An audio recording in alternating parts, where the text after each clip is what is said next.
9 out of 10 people who died on the overland trails were not shot. They were not scalped.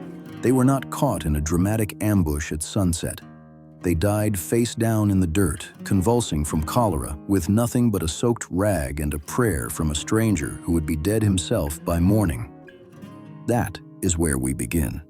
Because the stagecoach you have seen in 100 Hollywood films, the one racing through Monument Valley, dust clouds billowing like theater smoke, John Wayne riding shotgun, that stagecoach never existed. Not really. What existed was something so brutal, so filthy, and so relentless that modern travelers would break within 48 hours. And people did it for 25 days straight. No stopping, no sleeping, no getting off. This is the real story.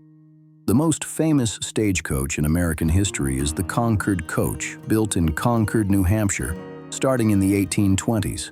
It weighed close to 2,500 pounds. It cost between $1,000 and $1,500 to produce, roughly the price of a modest house at the time. It rode on thick leather straps called thoroughbraces instead of metal springs, so the body rocked and swayed rather than slamming into every rut. Mark Twain rode one in 1861 and called it an imposing cradle on wheels. That sounds almost romantic. It was not. The interior was barely 4 feet wide and just over 4 feet high. When loaded to full capacity, and it almost always was, 9 passengers sat jammed 3 across on facing benches, knees dovetailed into the knees of the person opposite, strangers' elbows buried into their ribs. On Butterfield's overland mail route from St. Louis to San Francisco, that third row faced rearward. Those passengers watched the trail disappear behind them for 25 days.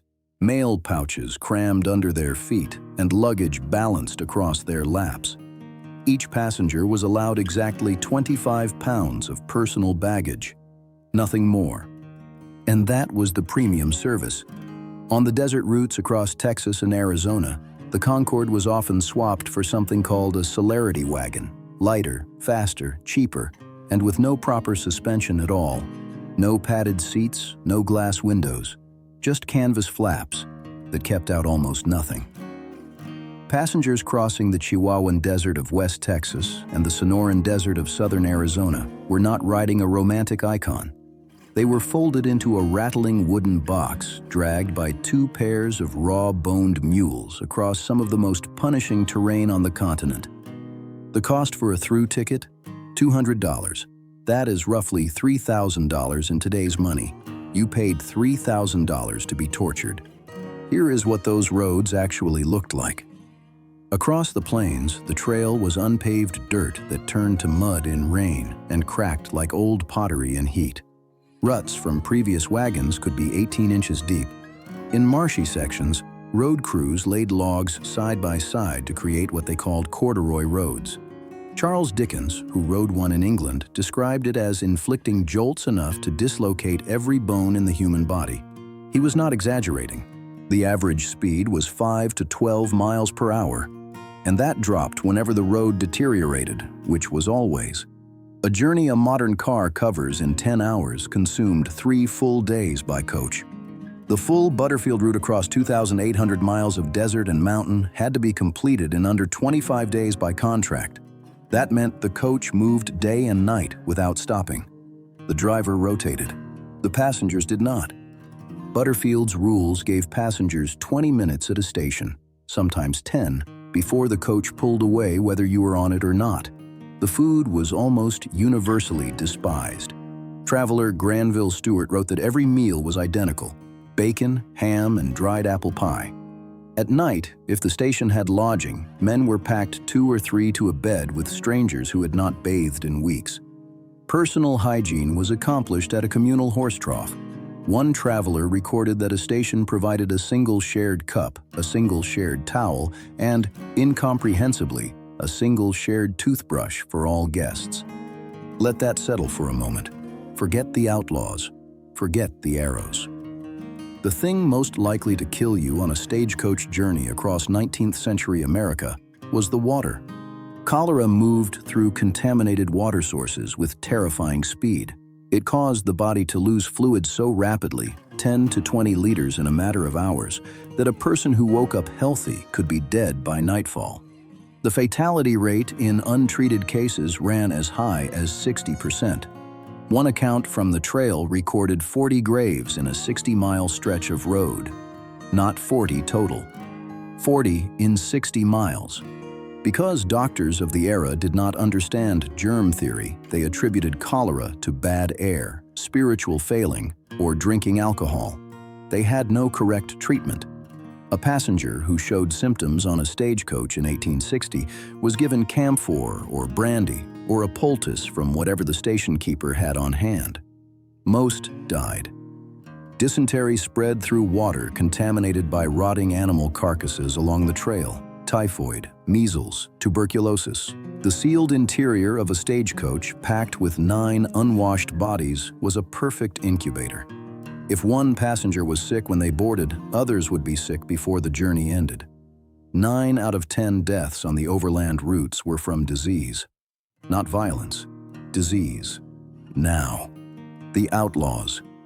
Between 1870 and 1884, Wells Fargo recorded 347 robberies and attempted robberies of its stagecoach shipments.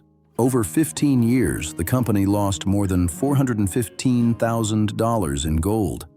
Wells Fargo eventually hired its own private detective force, men who carried mug books full of photographs of known road agents and pursued them across state lines.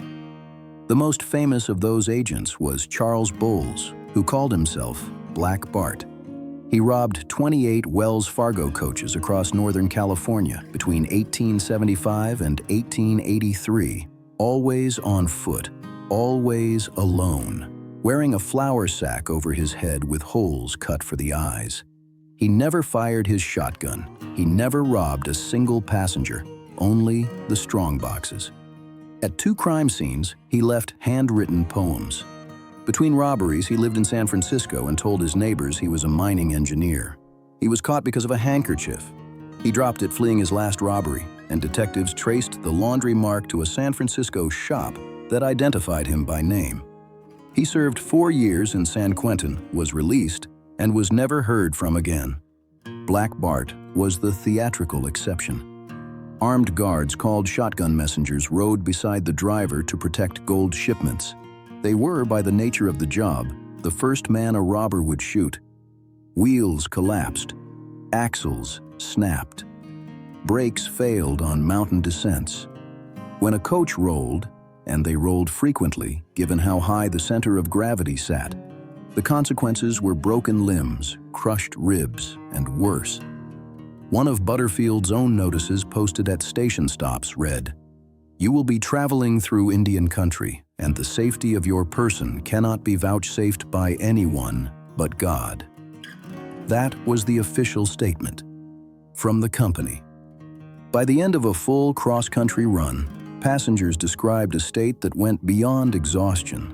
The constant motion, the ceaseless noise of wheels and hooves, the inability to sleep for more than minutes before a rut or a shout woke them. It compounded into a kind of mental erosion. Wells Fargo had to post written rules for passenger conduct. Do not discuss politics or religion. Do not point out locations of previous robberies. Do not snore on your fellow passengers. The fact that these rules had to exist tells you everything about what was happening inside those coaches. The people who endured it were soldiers, merchants, clergymen, immigrants, gamblers, doctors, families with young children.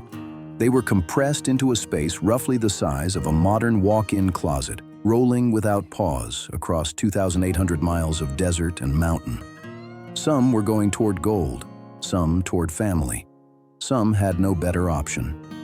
A few, early in the journey, still believed the trip would be an adventure. By day 3, no one believed that anymore. By day 25, if you made it, you stepped down from the coach in San Francisco on legs that barely held your weight, clothes stiff with trail dust and dried sweat, skin cracked from days of sun and wind through canvas curtains that kept out almost nothing. Your back ached in places you did not know a back could ache. Your ears still rang with the sound of hoofbeats and the grinding shriek of brake blocks biting down on iron tires on a mountain slope. You were alive. That was not guaranteed. You understood that now in a way you could not have before you climbed on.